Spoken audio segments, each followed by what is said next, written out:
Boa tarde aos colegas e professor. Vamos a fazer esse vídeo baseado no capítulo 1 e 2, a educação à distância. No primórdio, conceitos e características da educação à distância. A definição de Kengan, 96, apresenta a seguir. O autor afirma que, para considerar que existe educação à distância, é necessário separação física entre professor e aluno, influência da organização educacional, que a diferencia da educação individual, utilização de meios técnicos de comunicação para unir o professor ao aluno e transmitir os conteúdos educativos, previsão de uma comunicação de mão dupla, onde o estudante se beneficia de um diálogo e da possibilidade de iniciativas de dupla via, possibilidade de encontro com as formas didáticas de socialização e também a educação à distância depende de tecnologias para viabilizar a comunicação entre alunos e professores, tutores e equipes. Ao longo do tempo, o modo de fazer EAD foi diretamente influenciado pelas diversas mídias e tecnologias. E estas, é importante esclarecer que são diferentes. A mídia e a tecnologia, termo mídia é utilizado para descrever uma forma genérica de comunicação associada com modos particulares de representar o conhecimento. Cada mídia pode ser transmitida por meio de diversas tecnologias. E nessa geração de EAD foram apresentadas quatro gerações, que nós estamos nessa 5 gerações. As origens tiveram nos séculos passados e nas primeiras décadas do século XX o processo de institucionalização da EAD que ganhou fôlego. Já no final dos anos 60 surgem instituições voltadas especificamente para a EAD, com a emergência das chamadas universidades abertas. No Brasil, a experiência primeira de EAD foi com o uso do rádio, com a criação da Fundação da Rádio Sociedade do Rio de Janeiro.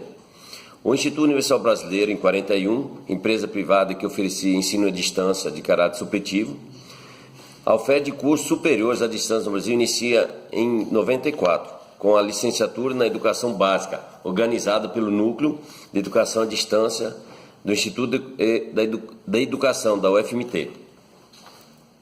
O uso intensivo da tecnologia de informação e comunicação, o TIC, não exclusivamente da educação à distância, pois os cursos presenciais de todos os níveis também usam cada vez mais recursos tecnológicos, especialmente a internet.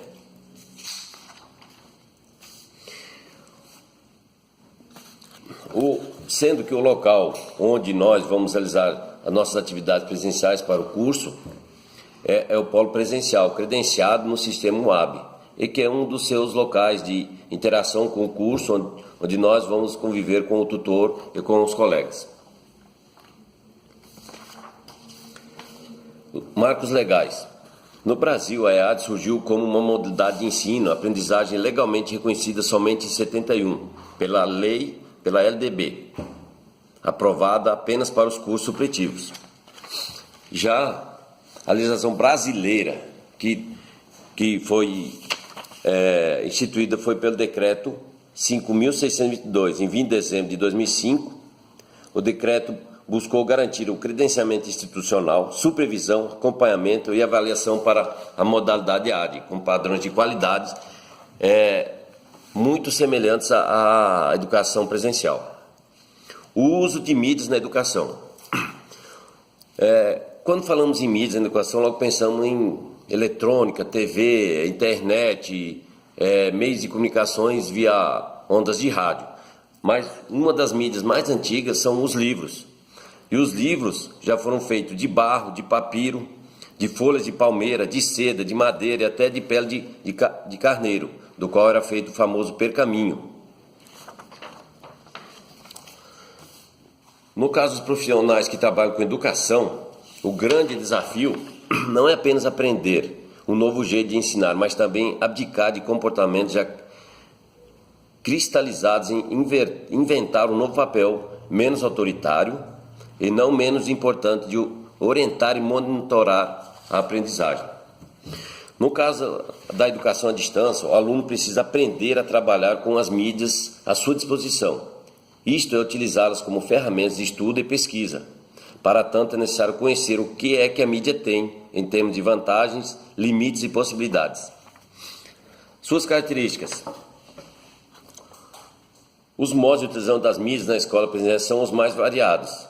É possível, por exemplo, assistir na sala de aula, aula num programa de televisão gravado, o que está sendo transmitido na hora, produzir um vídeo, criar e colocar no ar um programa de rádio.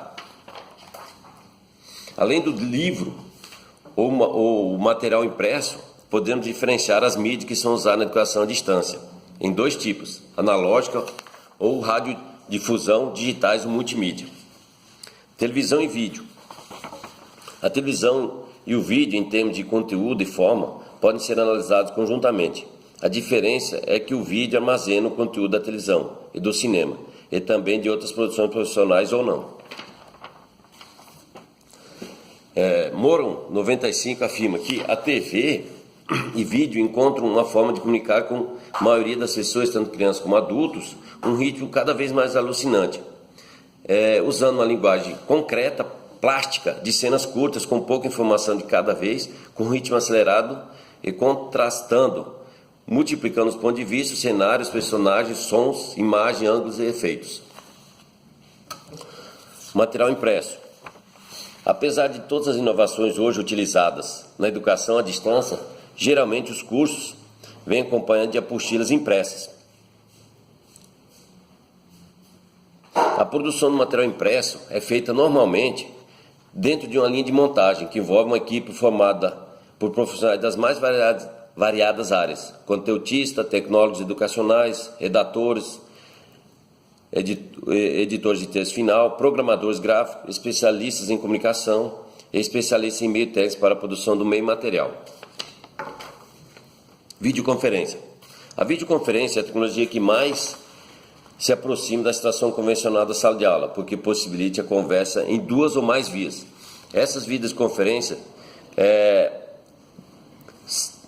o tipo mais simples de videoconferência, que é ponto a ponto, que é de um professor ligado diretamente a uma sala de aula, e multiponto, onde esse professor, usando as tecnologias, é ligado a mais de uma sala de aula, onde que se deve ter uma hierarquia, um ponto de vista que seja o professor fala e os alunos, em tese, ver o material, as dúvidas e como vai sendo apresentada, para não atropelar o professor e ele não atropelar o professor e as outras salas de aulas.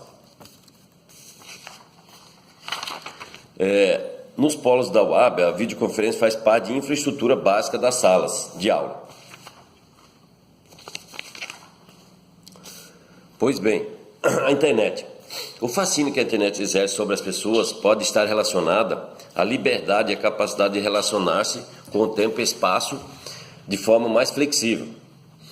Os softwares que viabilizam a atividade dos cursos à distância na internet são chamados de ambientes virtuais de ensino e aprendizagens, AVAs. Sistemas que integram ferramentas de comunicação digital organizados em uma proposta pedagógica.